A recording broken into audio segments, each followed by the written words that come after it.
I'm Liam. Into round 20, 5 rounds to go, 10 trades left, um, coming up to the pointy end. Finals start this week as well. Oh, no, there's actually only 4 rounds to go, actually. That's my mistake. Finals do start this week. So hopefully I can give you some decent tips this round to win your finals matchups wherever you are placed. In the top 8, the bottom 8, top 4, if you're fighting for a prelim spot or just fighting to stay alive. Hopefully I can give you some handy insights. As always, I start with at the bottom end with regards to the rookies. There's a couple of options this week which I don't mind. I'll talk about one that you can have in each position. In defence, Claverino is a solid option. I think he's taken Highmore's role with Highmore injured. Just be aware he might get shunted out if Highmore comes back. 62, solid score. His first couple of weeks were pretty poor and didn't have much of the ball, but in this stage you don't need high scorers unless they're on your field. You shouldn't probably be having him on your field at this stage. He's a solid option just as a downgrade. He probably isn't my preferred defender this week. I'll talk about him later. Sam Durham, let's just go into him. Solid 65, 2 consistent weeks. Defender mid, very handy, flexibility. Can have him in your midfield, have him in defence, provide solid cover, and his job security I feel like is pretty solid.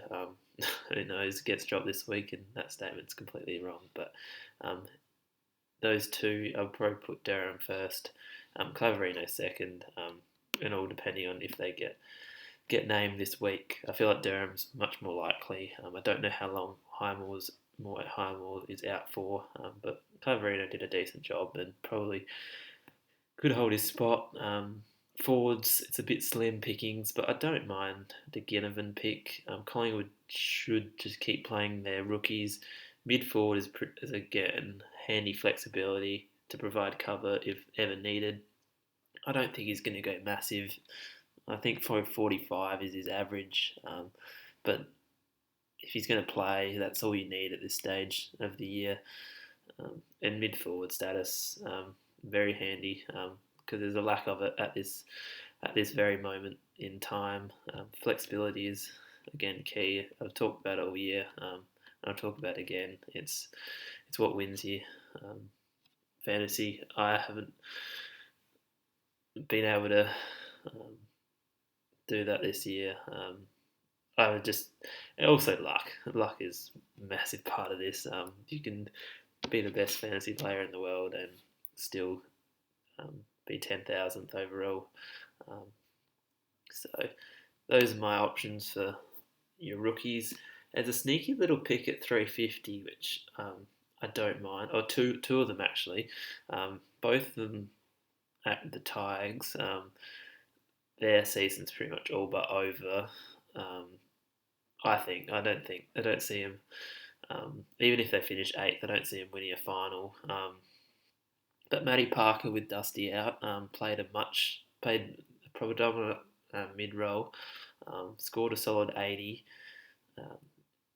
So from what I watched last week at 350, the forward line is pretty slim. But if you've got that one last rookie upgrade that you just can't get to, Parker is a solid option, along with Daniel Rioli, who's playing off the half-back flank now at the Tigers. 2 solid weeks in a row. Another possible stepping stone if you need to utilise for your next few rounds. I wouldn't probably want them in your final round this season, but certainly options for this next couple of weeks. Wouldn't bring him in for your bench just as a F6 at best. But of course, those rookies are much more priority than those 2 picks. onto more of the players you want to have in your final sides. A couple of underpriced options. Talked about him last week. Talk about him again. Harry Schoenberg. His role is there. Another 90 plus score. Don't be worried. He's gone up 46k, but still at 520. He's still probably 100k underpriced for what he's performing and what his role is. Adelaide's all but gone. They're gone. If comparing him to Richmond, and they're liking Schoenberg in that mid role, and he's performing pretty decently. So an underpriced forward mid is for him, and could be an option for Pendlebury if you have him. I don't know about Rowan Marshall, whether he's back on the weekend. I feel like he's out. It was out for 14 days from when he went to the game, and I feel like it was either a Friday or a Saturday. So depending on where Saints play this week or when, he's certainly a brilliant option to bring in. He's been increasing minutes over the last few weeks and increasing his score as well. So at 584 and ruck forward, handy little utility to cover Gawn or Grundy if ever they go down for 1 week or just during the round. You've got a ruck forward laid out, that saves you a lot of points as well. So those two are certainly underpriced players who have the ability to match the primos, which I'll go on to now. In a defence, Jakey Lloyd is probably my number one other than in this price bracket, as someone I'll talk about later. He's been very consistent, and his history just shows he's got the ability to keep this up. Probably don't see him going the heights of last year, but he still loves the cheap +6 in the back line. I love the ball in his hands. Takes a little bit of kick outs, not as many as in the past couple of years, but 105 in his last 3 and at 688 is probably one of the safest picks you could have. Put short in that bracket as well with Hooley out. They want the ball more in his hands, and yeah, he's their best small defender and best disposal user in that back line and taking a lot of kickouts as well. So those two in that 690 bracket, I don't overly like. I don't mind Dawson, but those two are certainly my picks in this bracket. Lukosius has been pretty consistent as of late as well. Is a solid option. But the number one probably traded in play this week. Why did I trade him out last week? I don't know. Lockie Whitfield he's a bit injury prone, but at 710 it's a no-brainer. I'll be looking to probably bring him in for Harms this week, who I should have traded out last week. But that's history. Hindsight's a lovely thing. But he's, as you saw from last week, he's out in the wing. Unless he gets attention, he's going to go 110 minimum. GWS loved their chippy game. It was a bit halted last week, but he still got a part of it. Yeah, don't be scared off by his last 3 average of 82. They include an injury of like 40. Not even that. Probably I think it was 20 odd. I think he got injured really early in that game a couple of weeks ago. So he's a great option. Crisp, another one who's got the ceiling, but Ben Mills is also probably he'll be back this week. Someone who is a very solid D2 with Laird, who's absolutely smashed every defender this season. In the last couple of weeks, Mills is pretty close to him at the moment, but those are solid options if you do already have those sorts. In the forward line, I don't rate any of these picks.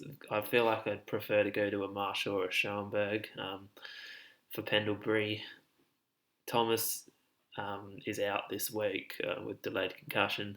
Stevenson is just an interesting one. He probably might get a bit more mid-time with Thomas out next week. He's just so inconsistent. It all depends how much mid-time he gets because he can rack it up. Two very good weeks in a row. It's just I wouldn't be paying six anything for him. But nah, just don't do it. I don't rate any of these. I would prefer a Schoenberg and 150k than Stevenson. Dangerfield is probably a pick that I would go. I'm tossing up between him and Whitfield this week. Still got a pretty low break even. He's got a much better role now. Like Marshall, building up. Probably not building out more minutes, but building out more midfield time, which is leading to better scores. He's got a brilliant ceiling. And as a forward, it's a luxury to have. Darcy's been a bit iffy with his knee. I would hold trading wise. I feel like, but I wouldn't want to bring him in. I feel like he's susceptible for a 40 or a 50 in the next 4 weeks. I just wouldn't risk it. He's got a very good ceiling, but I just wouldn't risk bringing him in. I would hold if you do have him. And Zorko's has been a solid pick, but there's plenty of more value options this week, so I don't think he'll be traded very much. Into the midfield, someone who surprised us sitting at the top of this, he's a ball magnet. He had 70% game time and scored 140. Braden Fiorini is it's just his play you just don't bring in because his job security has been so poor, and he's not going to get any attention. He's probably probably the safest picks in there. It's just if you produce a stink, he gets dropped from the team, and it's a fourth trade. It's just that game time is a little bit worrying, but his ability to find the ball is insane. Extremely low break even. You're not going to see him at 720 for too much longer. I'm not going to do it, but he is an option, certainly an option. I would prefer an Oliver for 50k more. He's an absolute. You saw him last week. He had 10 disposals in the first 10 minutes of that game, and he just kept it on going. 126, and I don't see him being under 800 for too much longer. And someone I've missed, who's flying a little bit under the radar. Had a poor start the season, but Andrew Gaff showed what he could do last week with a 113, and he's only at 670. So if you want a cheaper, if you can't get to any of those high-end mids, solid option at M8, M7, being much more consistent as of late. With regards to these guys, probably the value options, McRae at 800 is a bargain. Just showed what he could do last week. Had a few disappointing weeks, but he still hasn't gone under 90, I don't think. And the safest pick there. And Jared Lyons, people wrote him off after a few poor weeks, but he's a great pick and showed off last week what he can do with the 136. Steele, Miller, I just don't think they're worth the price at 940 each. You can get better value, but if you've got the cash and got nothing else to do, why not? They provide brilliant captain options. If you were going to pick between the two, I'd go Took. Just because he just runs and runs and runs all day. You saw his efforts in defence 1 minute, in the forward line the next.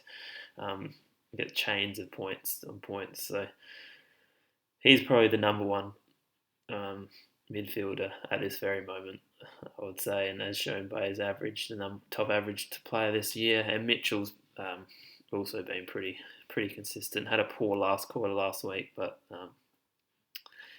can't be good all the time. So that's my review of my trade talk for round 20. Good luck with your trades. Leave any team queries in the comments below. And I'll catch you Thursday with my preview of round 20, what trades I'm going to do, and some captain picks for the round. So till then, have a good one.